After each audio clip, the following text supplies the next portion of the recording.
this as a connection, getting this in the front.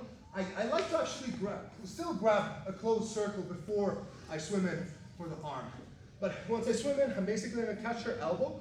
I don't prefer to kind of cross my arms like this. I feel a lot of force is kind of getting lost here. I like to pull this towards my right shoulder, hugging the elbow and pulling this towards my left shoulder. Because now as I turn belly down, I'm literally just pulling up. If I cross my arms, it's like, I'm not sure, not as much power I feel. Now, one thing that I'm seeing some of you guys do, keep your head up. You can see this distance. If this distance between her neck and my knee stays high, no matter what I do, when I switch to this side, even if I lock it up, I'm never going to be able to finish a pure triangle. Because the knee is too far, I did not perform a re-bite movement. What is the re-bite movement? It's basically the case of opening the leg and forcing my knee onto her neck as I transition to the side. Now, as she fell into the neck, this is not even funny. I don't need to squeeze, it's already way much more trouble.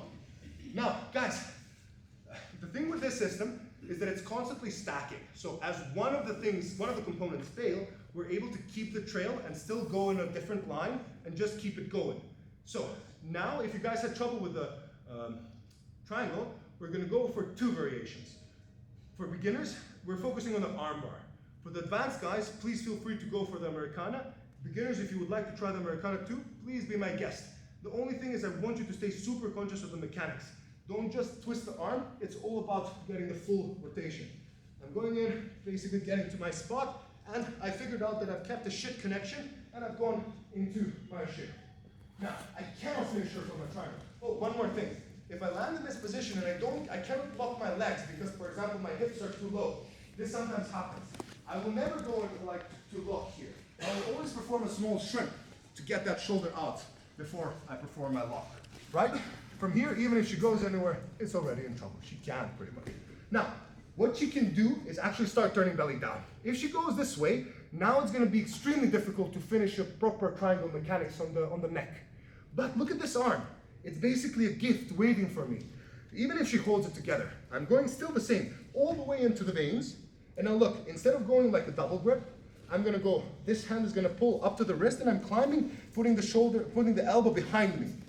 And I'm going in 2-on-1. So I'm grabbing, pulling, and going 2-on-1. I'm trying to pull this in the bottom of my pocket. Now, if I start to go from here, I don't feel I have power. So what do? I first shrimp all the way. Now I have all of the room in the world to start lifting the arm.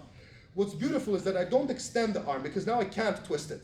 I force it to be bent, and I force it below the elbow line in a twisting motion, like I'm turning a witch's cauldron, basically around and around until it's falling off.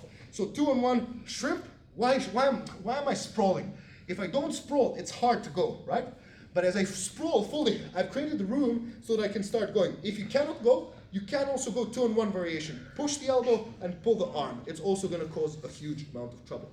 Now, the only kind of defense that the opponent has at that point once I'm going Americana is that she's extending the arm. As she's extending the arm, I can't bend it into my hip. So I'm like, okay, I push it a little bit forward so it goes more on my hip. I don't want it to go on my heart like we usually do because that's where she can resist. When I'm going for the armbar, I'm actually pushing it a little bit more forward, thrusting my left hip forward as I break it on top of my hip or thigh area. So one more time, I'm going for the Americana, she's extending the arm, I'm going bam and breaking it over top. Now, what's the beautiful thing about this? As she's feeling that the armbar is going to get extended, she has only one defense left, which is to get her shoulder on the inside and to basically stop the armbar from happening. What do? I shrimp forward and I just perform the strangulation one more time. She's already in the position, and basically by forcing her shoulder inside, she gave me more meat to squeeze onto. I know it's looking a little bit crazy right now, but guys, don't worry, you're going to be able to manage. Let me show you a few more times.